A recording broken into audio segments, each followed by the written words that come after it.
Hey, good morning. It's 8 a.m. and I have no idea why I'm dumb enough to actually be doing this, but I figured I might as well have some fun. Hope you guys are having a great morning.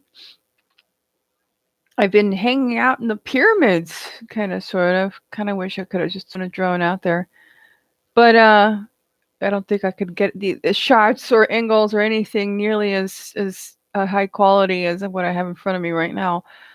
Um, all right, so I have to figure out a way to explain this to you and be pointing the camera at the screen. So I don't waste any time sitting there trying to composite this crap because I don't want to waste any more time than necessary on this poppycock at all. So when you look at the top of this particular tomb that I'm going to show you, you see the little archway, right? And you see a little red dot. Do this number. You close your hands like this behind, like a bird, right? You do the bird thing, and you go and you open it slightly, and you kind of look at the orange thing, and there should be like a dragon coming down. All right. Keep the dragon in mind. These tombs had multiple uses. It wasn't just the story of the pharaoh. It wasn't just the story of of power or life in Egypt. These people would spend hours and hours and hours and hours in these catacombs avoiding the sandstorms.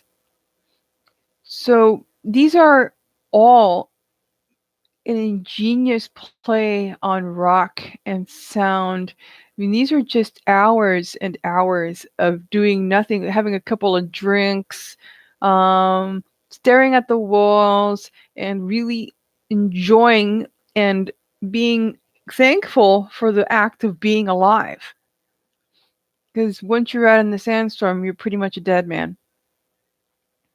Um, I think a lot of them even had like glasses that they would put in the front of their faces.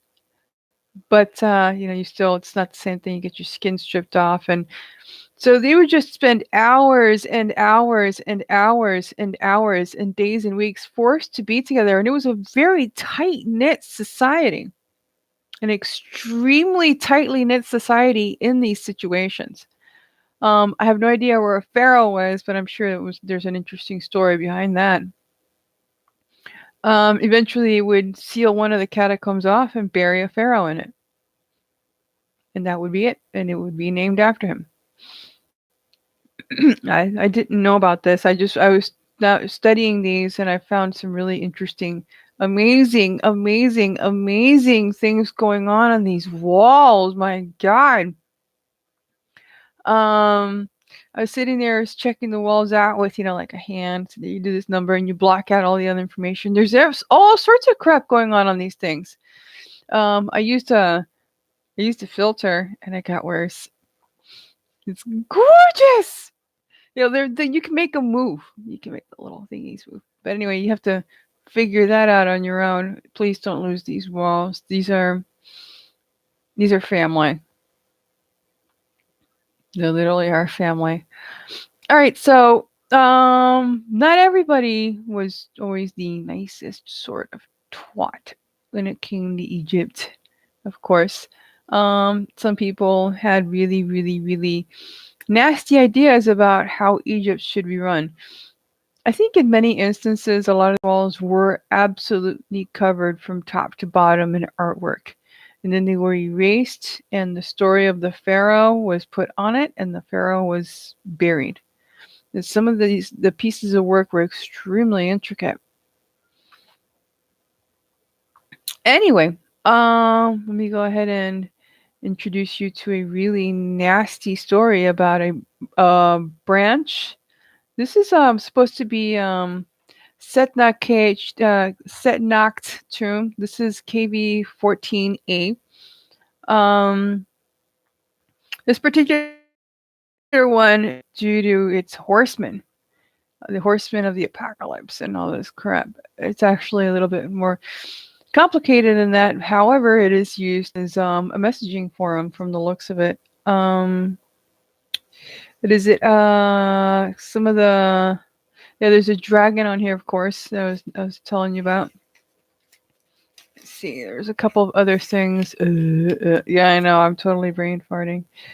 Right, you have the tomb of Maat, of course, which is a very frequently thing.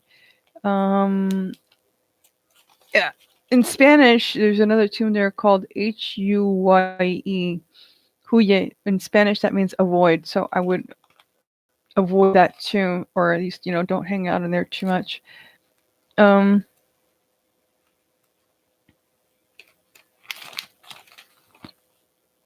yeah, these people would always. And now, in this particular tomb here, we have the red stripes, and you have white outfits, and you have kind of a symbolism going on, kind of a birthplace. I'm not quite sure if this is the actual birthplace of these lunatics or not, but it has this semblance of it. So let's go ahead and take you through this pile of crap. Let me go ahead and bring this down here now. Ugh, I can't believe this is so vile. If you look here, this is the KV-14 rear of the tomb, right? And you have people in gold. They're on fire. Right? So remember, we're dealing with a very, very primitive, childish and childlike state of mind. Could be as simple as something due to inbreeding and Down syndrome. So bear with me. All right, bird Down syndrome. Yeah, get it? Get the joke? But all right. So anyway, right here, one of the things I was trying to point out to you guys. Let me see if I got it right. Yeah. All right. I was trying to show you this. Right. Come here, red pen. Oh, I can't edit that there. Anyway, you have this going on here, right? Two horsemen, right? Of course, with the eyes cut out and the gold chains and all that good stuff. Now, if you look closely here, you see that? Right. That can be interpreted in many different ways.